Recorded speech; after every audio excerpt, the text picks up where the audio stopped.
हम आपको मायूस नहीं करेंगे।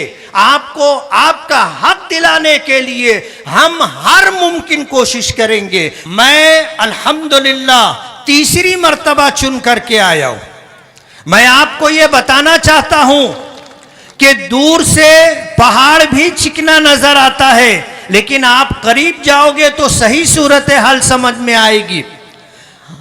एतमाद मिलने के बाद मैंने अपनी कॉन्स्टिट्यूंसी में लोगों की बुनियादी सहूलियात के लिए काम किया और 499 करोड़ रुपया MIM में रहते हुए, फिरका परस्त पार्टी की सरकार के रहते हुए मैंने हासिल किया और अपने कॉन्स्टिट्यूंसी की विकास का मैंने काम किया। देश भर की अकलियतों के लिए और मुसलमानों के लिए, उनके मसाइल के लिए आवाज उठाने वाली एक शख्सियत है बैरिस्टर असदुद्दीन ओवैसी साहब। हम मुसलमान ही नहीं, मुल्क का पिछड़ा हुआ और मुल्क में महरूम किया जाने वाला हर तबका आज बैरिस्टर असदुद्दीन ओवैसी को अपना कायद मानता है, अपना सालार मानता है, अपना रहनुमा मानता है। मैं आज इस वक्त आपसे एक गुजारिश करने के लिए आया हूं।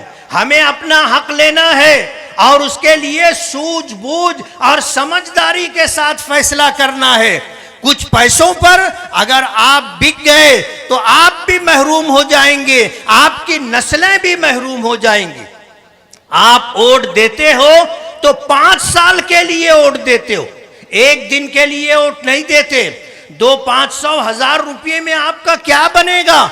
लेकिन आपका एक वोट जो आप अपने लिए, अपनी आने वाली नस्लों के लिए देंगे, वो आपके विकास के लिए, आपकी तरक्की के लिए, आपके हक के हुसूल के लिए काम आएगा। किसी शायर ने कहा है कि तुमने चाहा ही नहीं हालात बदल सकते थे, तुमने चाहा ही नहीं हालात बदल सकते थे। मेरे आंसू तेरी आंखों से निकल सकते थे, 2 कदम साथ मेरे चल के तो देखा होता, खुद ब खुद तेरे ख्यालात बदल सकते थे। तुम तो ठहरे ही रहे झील के पानी की तरह, दरिया होते तो बहुत दूर निकल सकते थे।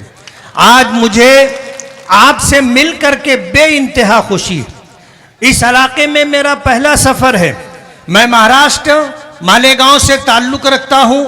मालेगांव की जामे मस्जिद ईदगाह का इमाम हूँ।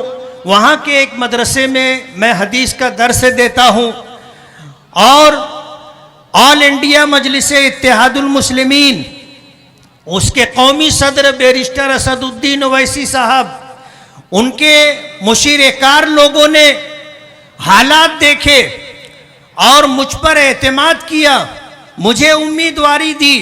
मैं अल्हम्दुलिल्लाह तीसरी मर्तबा चुन करके आया हूं।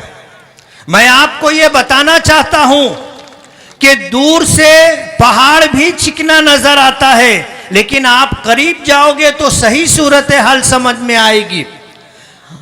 एतमाद मिलने के बाद मैंने अपनी कॉन्स्टिट्यूंसी में लोगों की बुनियादी सहूलियात के लिए काम किया और 499 करोड़ रुपया MIM में रहते हुए, फिरका परस्त पार्टी की सरकार के रहते हुए मैंने हासिल किया और अपने कॉन्स्टिट्यूंसी की विकास का मैंने काम किया है। मैं आज आपके दरमियान आया हूं।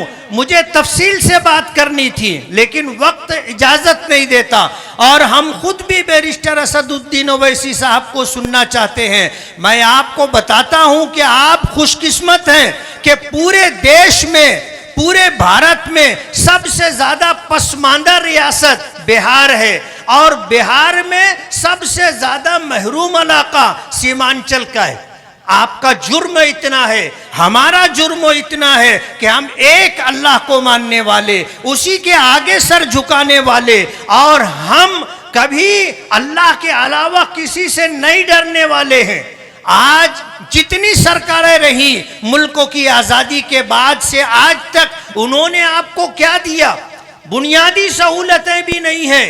आज पार्लियामेंट में असदुद्दीन ओवैसी के अलावा देश भर की अकलियतों के लिए और मुसलमानों के लिए, उनके मसाइल के लिए आवाज उठाने वाली एक शख्सियत है बैरिस्टर असदुद्दीन ओवैसी साहब। हम मुसलमान ही नहीं, मुल्क का पिछड़ा हुआ और मुल्क में महरूम किया जाने वाला हर तबका आज बैरिस्टर असदुद्दीन ओवैसी को अपना कायद मानता है, अपना सालार मानता है, अपना रहनुमा मानता है। आज आपके दरमियान हम आपसे कुछ लेने के लिए नहीं आए, हम आपके मजहबी एतबार से, ईमानी एतबार से भाई हैं। आपका दुख हमारा दुख है, आपकी महरूमियां हमारी महरूमियां हैं। हम ये चाहेंगे कि आप तरक्की करें, आपकी आने वाली नस्लें तरक्की करें, हम सर उठा करके जी सके।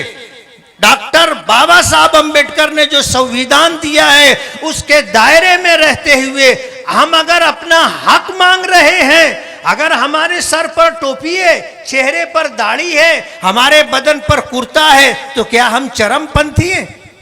क्या हम दहशतगर्द हैं? क्या बिहार आपके और आपके बाप की जायदाद है? कोई बिहार से, बाहर से, हैदराबाद से और महाराष्ट्र से आपके दरमियान आपके हक के लिए आवाज उठाने के लिए और आपका हक दिलाने के लिए अगर आता है तो क्या हम नहीं आ सकते? मैं आज इस वक्त आपसे एक गुजारिश करने के लिए आया हूं। हमें अपना हक लेना है और उसके लिए सूझबूझ और समझदारी के साथ फैसला करना है। कुछ पैसों पर अगर आप बिक गए तो आप भी महरूम हो जाएंगे, आपकी नस्लें भी महरूम हो जाएंगी।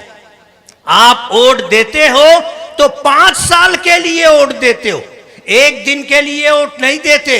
200-500-1000 रुपये में आपका क्या बनेगा?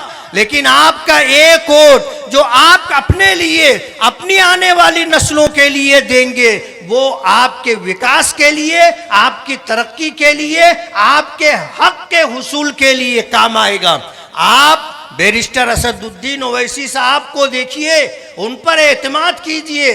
500 से 550 एमपीज और संसद लोगों में अगर आपकी आवाज है तो बैरिस्टर असदुद्दीन ओवैसी, आपके हक के लिए आवाज उठाता है तो बैरिस्टर असदुद्दीन ओवैसी। आप एतमाद कीजिए, भरोसा कीजिए, मजलिस इत्तेहादुल मुस्लिमीन के उम्मीदवारों को कामयाब कीजिए।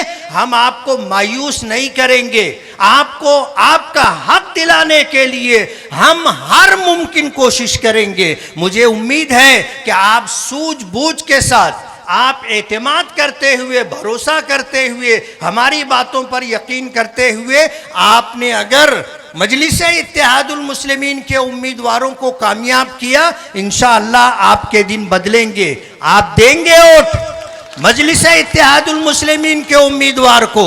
अल्लाह आपको जज़ाए खैर दे। बहुत बहुत शुक्रिया। सलाम अलैकुम।